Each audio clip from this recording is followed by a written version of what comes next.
Welcome, all of you, to the Flying Beings Project.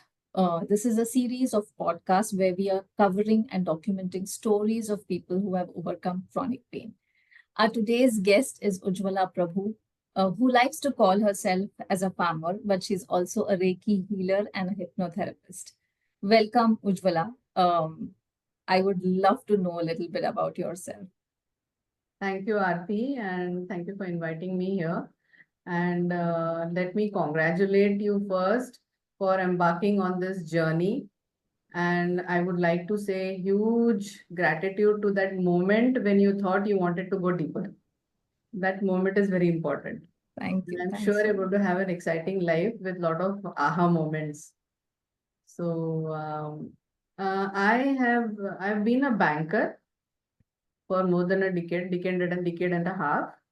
And then I quit my job, and then I pursued a lot of hobbies, and some of them converted into businesses. And now I have retired into this small village here, and I do farming. I grow trees, I grow vegetables, and I call myself a farmer now. Superb. Fantastic. So, Ujjwala, can you tell a little bit about what kind of chronic pain you had and how did you deal with it? Yeah, this was somewhere in 1997, 98. I was working in the bank at that time, and suddenly this tennis elbow developed, and it was very severe. The pain would be constant, and when in the bank that time, they didn't have those counting, note counting, currency counting machines. We would do it manually. So if someday if the cash is more to be counted, my hand would just give up. And in the kitchen at home, while working in the kitchen, picking up vessels, picking up tawa, one shooting pain would go. So I had gotten into habit of using both my hands while picking up something because I would always be afraid that it'll drop something. And it was so severe that I would always carry one pain balm with me in my purse. So it was almost 1.5, 2 years that I had been suffering. And when I checked up with the doctor said that surgery is the only remedy. But when it comes to surgery, I took a little of a back foot because I don't. I felt I should try something else, and when it is absolutely when I become if I become dysfunctional and if there's an urgency, then only I should go for surgery. Otherwise, I decided I'll wait.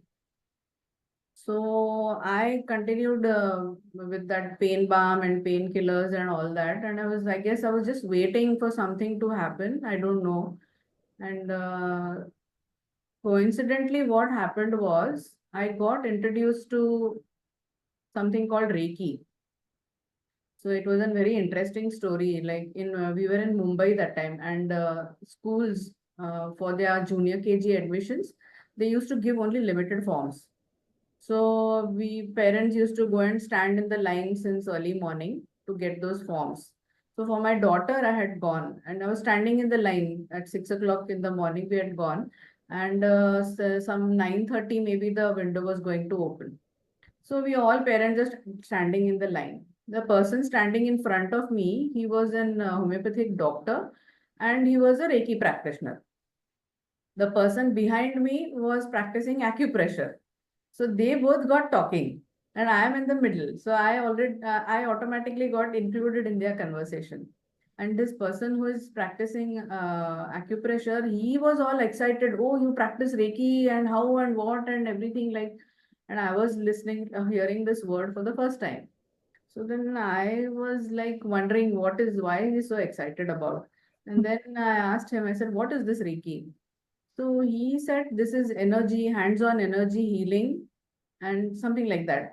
Nothing registered in my mind. I couldn't understand. I couldn't visualize what this must be because I've never been exposed to this before.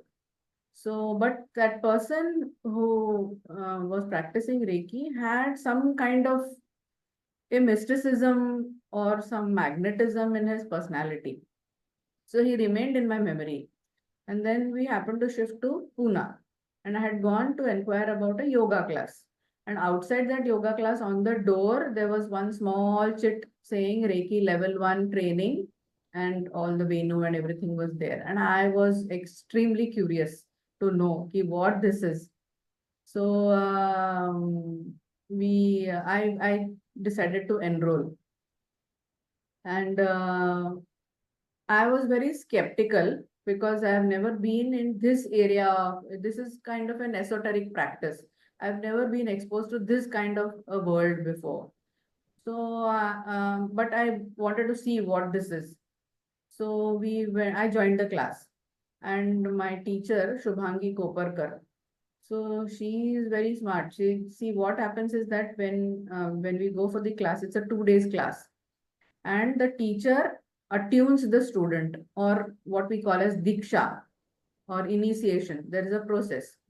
That's when the chakras open, and that's how we start practicing. After that is done, we are supposed to go home, and then for 21 days without break, we are supposed to practice Reiki on all the chakras, which takes about 1.25 hours. But it's not compulsory that you have to sit at one stretch. You can do half an hour in the morning, half an hour in the evening, as that way. So what she did was, first she introduced us to what is Reiki, kind of an orientation. And then she said that I have taken these fees for not from me, not to, for me to teach you Reiki, but this is for your commitment that you will practice this Reiki after going home for 21 days without break. If you don't have the time, or if you don't have the conviction, take this money back, come back when you have the time and the conviction. So nobody gets up like that. Now you have already come there to join that class. So everyone kept sitting. I also sat. And what happens is that this is energy work. So if you are sensitive enough, you can experience that energy. For me, it didn't. Those 2 days, other students were feeling and experiencing so many things. I couldn't experience anything. And outwardly, like as I had entered that class and out of that class in the same condition, because nothing for me had changed. Now I come home, and then now 21 days I have to practice. So what to do? Like, whether should I do it, not do it? I was not feeling anything. I was not convinced about anything. Then I thought that if I don't do it, it would somehow I would feel guilty because I would have cheated her. If I was not going to do it, I should have gotten up immediately there, right? Correct. So I thought, okay, let me do this for 21 days. Then we'll see. I can leave it anytime. So then we'll see. So I practiced because that time I was working. I had a small baby at home, and absolutely there was no time for myself. But somehow I squeezed that 1.25 hour daily, and without break, I completed those 21 days. In those 25 days, no, miraculously, that tennis elbow pain disappeared. Wow. That was the only experience I had about Reiki. Then I thought, okay, this is something. There is something to it. Though I am not feeling it, or I am not able to experience it, there is something to it. So that's how my Reiki, that Reiki healed my tennis elbow. God. That was my Amazing. experience. Beautiful. So how does this Reiki really work on the level of our We body? work What on, happens? yeah. It is understood in Ayurveda as well as in this energy work that we have chakras, which are like center points. Energy center points. And we have 7 major chakras, and we have other minor chakras. Whenever there is an imbalance in these chakras, disease will happen. This is the understanding.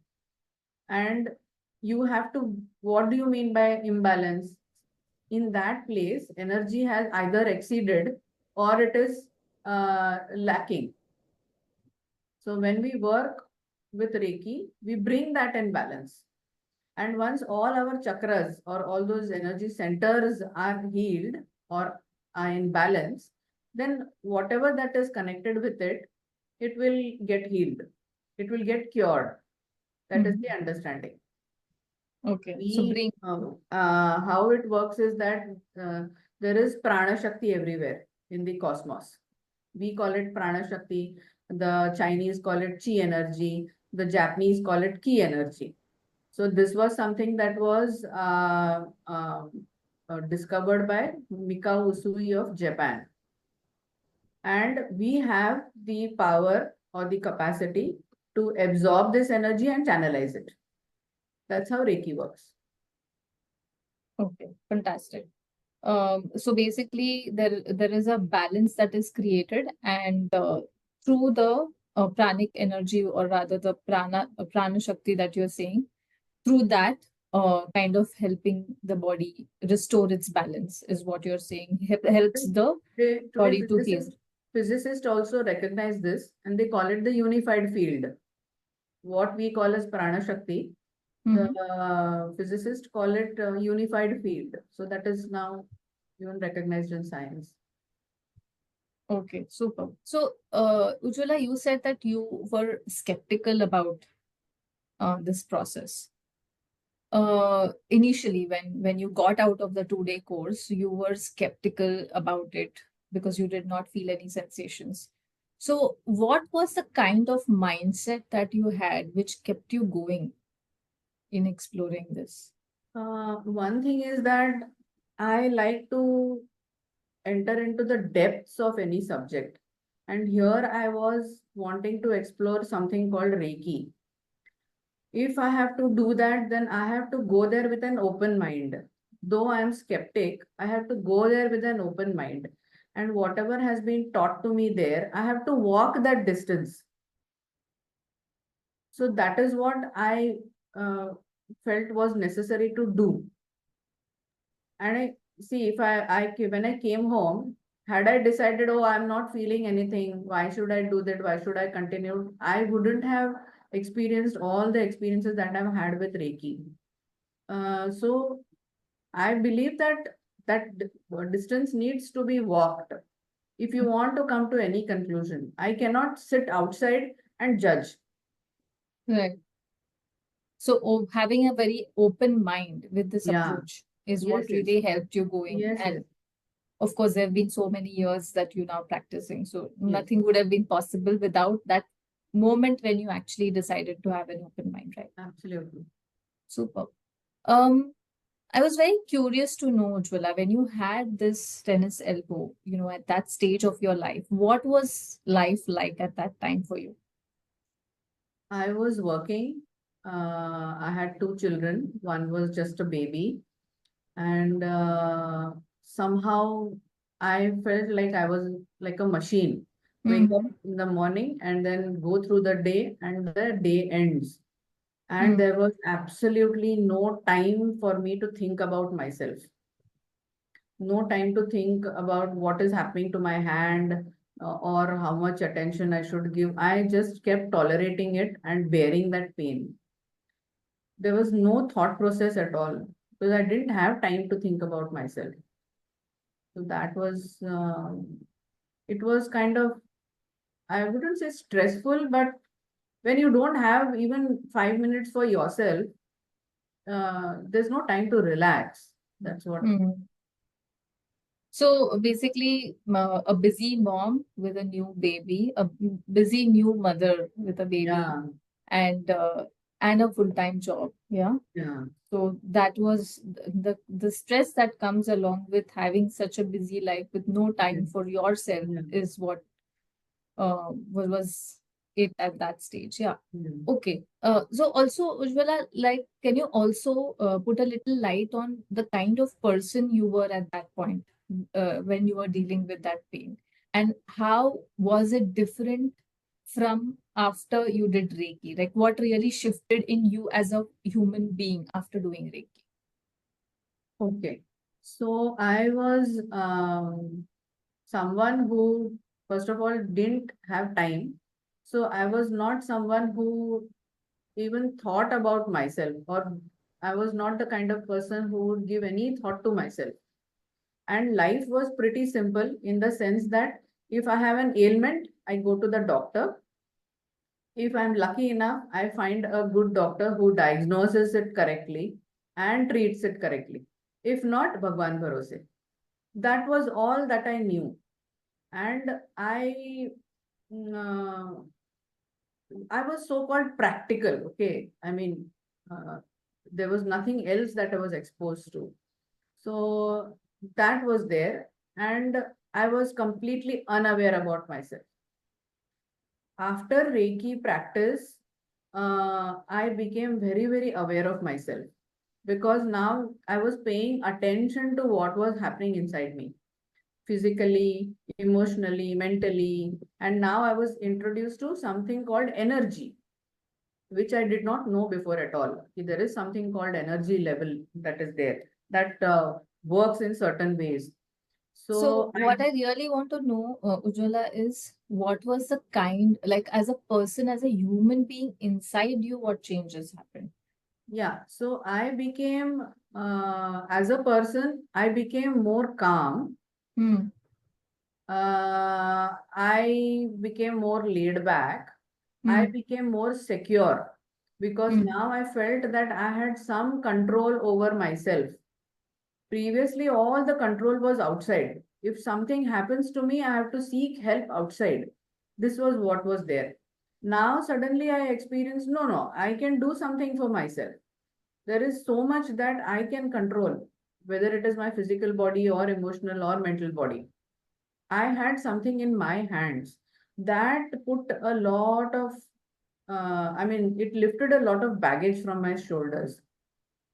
And now suddenly I was looking at everything very deeply, very intensely. And because now suddenly I realize that I am not isolated as an individual, I am not separate. I am part of this whole cosmos because Reiki energy is like that, right? It is that is what is working, and you are part of that environment where that pranic force is there. So now I'm not looking at myself in an isolated way. I have suddenly opened up and I'm looking Oh, at myself as part of this whole cosmos. So another thing that changed was my whole attitude that was there before at looking at life changed. I had an abundance attitude now, meaning that there is enough for everybody in this world and it will be given and they can have it. I don't need to have that scarcity mindset anymore. Whatever that I want will be given to me, it will reach me. My experiences in life made me changed my mindset in this way. wow, amazing. So abundance and security is what you Yes, predominantly you have seen absolutely. that's Yes. the change you've had. And not feeling Mhm. isolated. That is another thing. Not feeling as if you are just some isolated being. Hmm. Yeah. And what exactly do you mean by not feeling as though you are an isolated being? Because I could experience or sense that Hmm. energy constantly with me. Hmm. And I could, whenever I was working on myself, when I was practicing Reiki on myself, I could feel that energy. I can feel the changes that are happening and instantaneously. So I also experienced that whatever that I was looking for, I was getting it. Like suppose if I was looking for some information, so I would be thinking about it 24/7. It would be on my mind that what is the answer to this, what is the answer to that. I would be thinking about it, and what would happen is that somebody would come and who would be an expert in that field. They would just come to me or some book would fall into my lap, but I would just see some podcast or video or audio and I would get that information. So I realized that whatever that I was seeking was just coming to me. I did not have to go anywhere looking for it. So I felt as if somebody is listening to me, that there is some force or there's some energy that is constantly there with me. So there was also a feeling of safety. Is that so? Absolute, yes, Hmm, yes. hmm. Okay, super. Also, I'm a little bit curious. You had mentioned in a call that you later in life, much later, recently, you had also had cholesterol and hypothyroidism for a short period of time, and you also overcame that. Uh, I'm just curious. You've been practicing Reiki for a long time, and yet you did have these conditions, and of course, you did overcome. So, what was that? How did that happen, and what was the journey to overcome it? Yes, when we practice Reiki, the body goes into a sustenance mode. Okay, it is every day I'm practicing. So every day we are exposed and we are bombarded with lot of energies. It could be an emotional attack. It could be a mental attack, mental stress, something like that. Every day something changes. Everything, life is constantly moving. So obviously that is also happening with me, and Reiki is supposed to take care of that. So now for almost 20-25 years, I never had any major issues. But recent past, what happened was that some emotional turbulence happened, which I was not prepared for, and which took me by surprise, and I couldn't handle it immediately.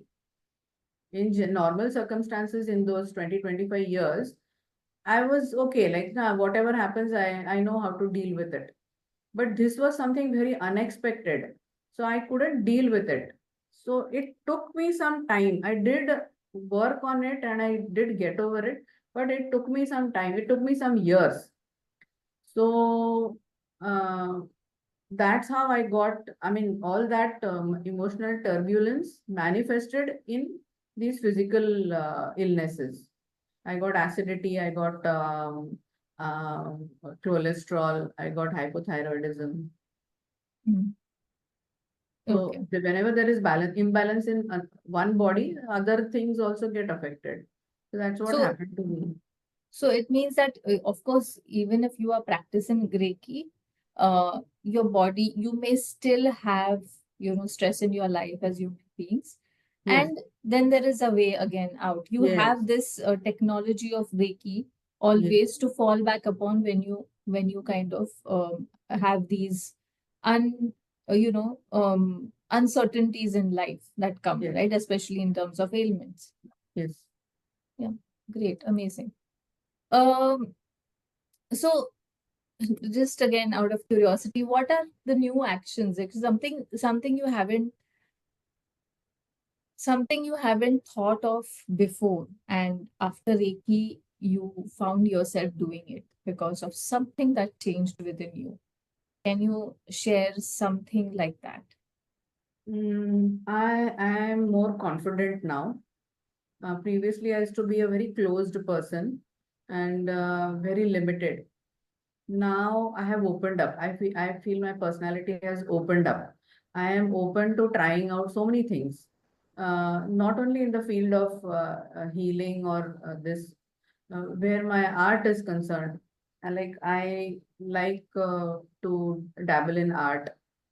So previously I used to think, oh, now I'm in my 30s, now I'm in my 40s, abhi ye sab karke kya fayda? I used to think like that. But now I'm open to anything and everything. Like I learnt oil painting. I did dry flower art. There is one kind of art which is dry flower art. I tried that. I did a business in that. And so I'm open to learning new things. And I feel that life should be moving all the time, which was Mhm. not there previously. Okay, let me just manage this day and be with it, be done with it. That was how it was before. Now I want something to wake up in the morning to. I think I want something new, something to learn, which excites me, and I want my life to be moving all the time. Yeah. That is a big change that has happened. Amazing. Really amazing. Your And I story also is. have the confidence that I can walk that. Matlab, I Hmm. can manage with all that movement. Hmm. Hmm. Superb. Amazing. Like at this age, I mean, I'm not saying you're very old, but you found the purpose of living in Yeah. doing and contributing to so many lives through Yes. teaching Reiki, and now you've learned hypnotherapy. So it's very inspiring to know your story. I'm sure you're coming across people who are going through so much, and you are there for them to, offer this practice which changes their lives. I'm sure, just like it has changed yours. Um, Very, very inspiring, I would say. There's a lot that we can take away from the whole attitude, your attitude towards life. And that's what I'm taking on, being never giving up. That's what I've taken up from you. So, anything else that you'd like to share with our audience, which hasn't been covered? After Reiki, I got into this habit of exploring other things. Like uh, I have done these basic courses of a lot of things, like Sudarshan Kriya I have learned, Vipassana I have learned, and I got little from all of them. And I came to a conclusion now in my life also, where it comes to physical ailments, I realized that Reiki is helping me to cope with that. But when I had this emotional turbulence, I and it was getting manifested as this physical illness. I couldn't understand how I could, or rather, see, the source was emotional turbulence. Unless I recover from that, my physical ailments were not going to go away. So I didn't know how to go about doing that. So I went for therapy, uh, but I realized that I already was studying all that, and I knew what our psychology is all about, and I also had all the tools with me to deal with that. But I thought it was not working. Like, I don't know whether in Marathi we say "कळतं पण वळत नाही." I have all the information, but action is not happening. Nothing is happening. So such times I realize that I need to dip into my subconscious, because there is something there which is not moving, which is not changing. And unless something changes there, my emotions are not going to change. Unless my emotion changes, my physical body is not going to recover. That was the connection that was happening. So then I took one session with hypnotherapy as well. That was when I was getting constant acidity, and it used to get so severe that I would go to the doctor in emergency condition, like that. And that was not getting healed by whatever mental circus that I was doing, to try to fool my brain. Nothing was happening. For that, I went for hypnotherapy. I did one session and 1 hour, and till date, it's not come back. Amazing. I recovered Wow. that. So I realized that mm, uh, we can work on this subconscious, I mean, our physical body with all these different alternative medicines and Yeah. alternative therapies. If that doesn't help, if the source is in your emotions, then a psychotherapist can help you to change your perception. If that doesn't help, then we go to a hypnotherapist who will help you change your beliefs. So that's what I realized. Uh, I see we all live with formulas, right? I Hmm. have an issue in my life. I want some formula to work with. Yeah. Yeah. So just for my physical illness, I found Reiki is the formula. Yeah. ये हुआ तो ये करो, like that. So we are all looking for formula. So this was one formula that I found in my life, that okay, now whatever happens, I have these three avenues that I can go to. Yeah. So it's just bringing some form and structure to the madness of life. Yes, absolutely. Yeah. Superb, superb. Fantastic. Thank you so much. I've learned a lot from you.